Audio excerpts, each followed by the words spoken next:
you tell us a little bit about your 14-year battle with anorexia and bulimia? I can. I mean, it's a broad swath of time, and I never really know. I think everybody who asks me about my eating disorder has a different length of time. So I don't know what the official one that's on record of how long I had eating disorders was, but I did begin to struggle with it when I was about 9. Like many people do, I struggled with body dysmorphia long before that. Like as long as I can remember having a body, I was dealing with like weird embodiment stuff. But the eating disorder per se, the anorexia and bulimia, the symptoms of it really kind of took hold when I was 9. And my last hospitalization was 10 years later. I continued to kind of, the early years of recovery are really 2 steps forward, 1 step back, maybe sometimes 1 step forward, 2 steps back. It's not a linear process of recovery. So the years following my last hospitalization were still a little bit rocky at first. What I think about now, I mean, this is a long time ago, almost, oh God, how appalling. It's almost 30 years ago, which is wonderful. I mean, that's an amazing thing to be able to say. But what it feels like now is a different life, a different self. That, of course, is not totally true.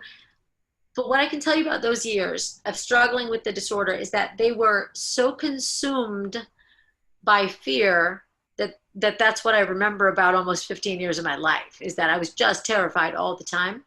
And that breaks my heart. I mean, it breaks my heart for people who struggle with those same symptoms, but also people who deal with any addictive behavior of any kind. You live in such terror all the time that you can't find joy. So the symptoms, they're the same. They were the same for me as they were for everybody else. I restricted, I binged, I purged, I compulsively did everything. I compulsively exercised, I compulsively restricted, all that stuff. I think, when people who are not familiar with eating disorders experientially or in friends or family members hear about it, the gory details of the symptoms seem odd to them.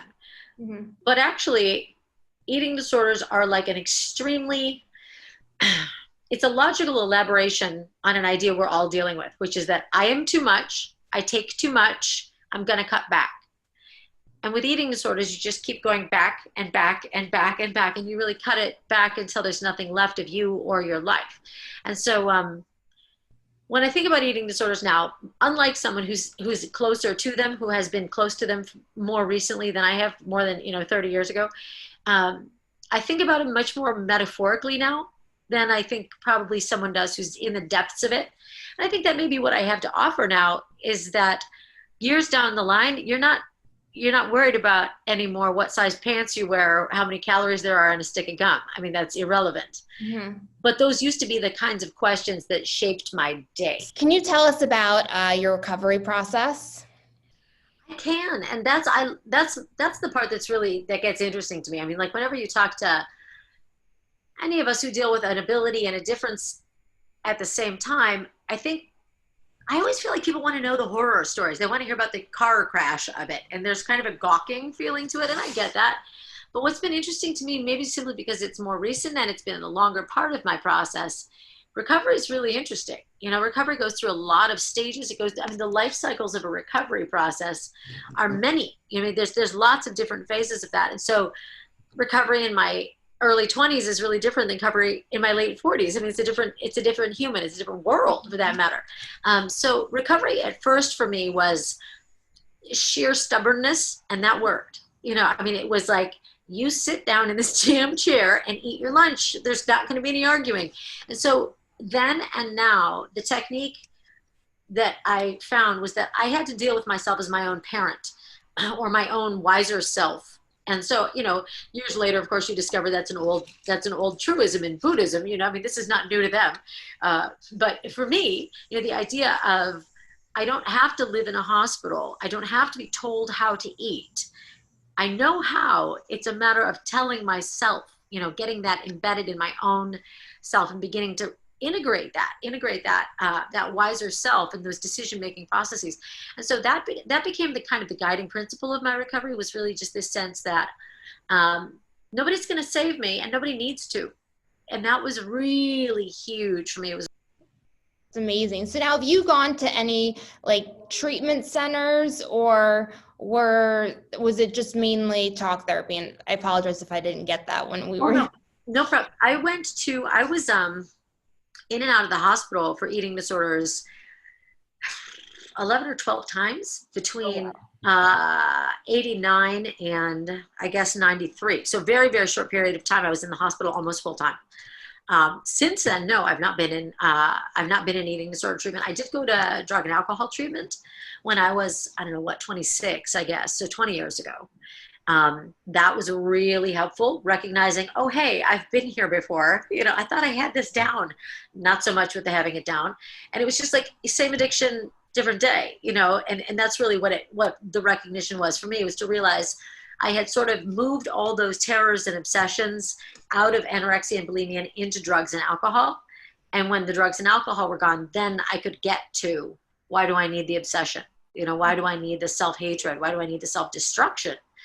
And then when I got to unpack that, I found I didn't need to anymore. And so like treatment, inpatient treatment has not been a piece of my own experience for a long time as a consumer. I've been a practitioner now for a long time, but I haven't felt it was, I haven't needed that kind of support in a long time. It was definitely a piece of it though, to kind of, again, to interrupt that cycle. Right. No, of course. Now, do you feel as if you're recovered from your eating disorder? I do. And so I love the word recovery because it's so fraught. And we all have such different ideas of like, what does that mean? So like in the 12-step world, the idea of recovery is an ongoing thing. I hold to that in some sense, on a day-to-day basis. You know, to me, recovery really is about the process. So recovered past tense, you know, the ED there, you know, on a day-to-day basis, I don't think about what I'm eating. I don't worry about my weight. I don't worry about my size. It's immaterial. Like that's not a guiding principle in my life. What I think about in terms of my body is, am I comfortable? Am I active? Am I flexible? I'm getting old. Come on, guys. You know, I got to be worried about like my bones at this point. I'm not going to fuss around with like the size of my pants. So like my body stopped being an object that I was managing, you know, and started being the animal that I am. And that was a really big transition and really critical for me to be okay with that. And then once I was okay with that, I began to really enjoy being in a body. I do a lot of yoga. I do a lot of hiking. You know, I do stuff that really feels good to me.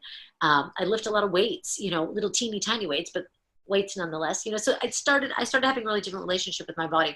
And so in terms of like eating disorder behaviors, it doesn't happen. It doesn't happen. I can't even imagine the last time I purged or wanted to, you know, I mean, like, it just doesn't make sense anymore. Like, why would I need to do that? In the same way that it doesn't occur to me to pick up a drink. It just doesn't, like, why would I blow everything out of the water because I felt like having a beer? That would be silly. You know, worked real hard to stay alive. I'm not going to blow it now, you know? No, of course. Absolutely. Now, from your book, Wasted, a memoir of anorexia and bulimia, what do you want readers to take away from your memoir? So my hope is, like, it's so long ago that my hope is that people would take from it, if you're reading this now and it's still pertinent, we have a long way to go. Like, that book should not even be relevant. We should have fixed this a long time ago. That book should be long out of print, and it's not. So. Okay. Amen to that. So since you've recovered, what have you, like, where has your life taken you since? Everywhere, all over the place. I've had the most amazing life so far. It's just been a miracle. And I say that because I feel lucky to be alive, you know, in a lot of ways. My life has been nothing but interesting. And I think, you know, people are always like, oh, your life's been so hard. And I'm literally like, what are you talking about? My life is fascinating all the time. Right. That doesn't make it easy. But anybody who has a difference of any kind is aware that there is both difficulty and interest in that. Like, if we all were neurotypical and had the same body and had the same ability, well, we'd all be the same person, and then we wouldn't learn anything ourselves. We wouldn't learn how to handle anything. There wouldn't be any new work being done creatively or intellectually or politically or socially. Like nothing would change. And that would be boring. So life has been, I mean, you know, since then I've written 4 other books. I'm finishing another book now. I've written, hundreds of articles, dozens of essays. I'm finishing another long form nonfiction book. And I just finished a collection of essays. Those come out in the next couple of years. I've been married. I've had amazing friends. I'm about to adopt a child. Congratulations. That's exciting. I mean, like beyond exciting, because I'm 46. Like I was like, no kids for me. And then one day I was like, you know, this kid for me. And so that's really exciting. Now, what would you like others to understand about eating disorders that you did not understand or know when you went through this process and journey?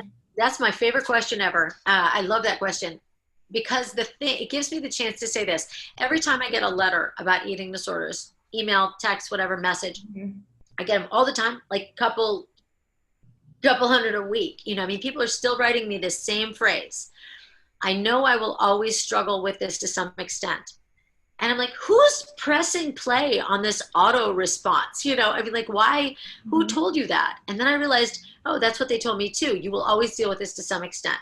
Like, it's you enter the sort of revolving door of treatment world there, and they say, well, you know, you may recover, but you'll always deal with this to some extent. I fully bought that. And so when Wasted came out in '98, the epilogue is like, I know I'll always deal with this to some extent.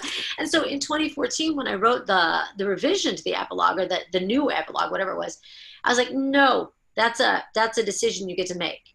You want to deal with it for the rest of your life? Okay, that's cool. You can. You don't actually have to. You do need to make the decision, though, to walk away from this sort of incredibly enabling, this unbelievably frustratingly the idea of learned helplessness is important here. You know, anyone with different abilities needs to think about that, and we need to talk about it more. It's like, to what extent am I buying into this idea of I can't? I can't. Well, if somebody's telling me you can't, I probably won't.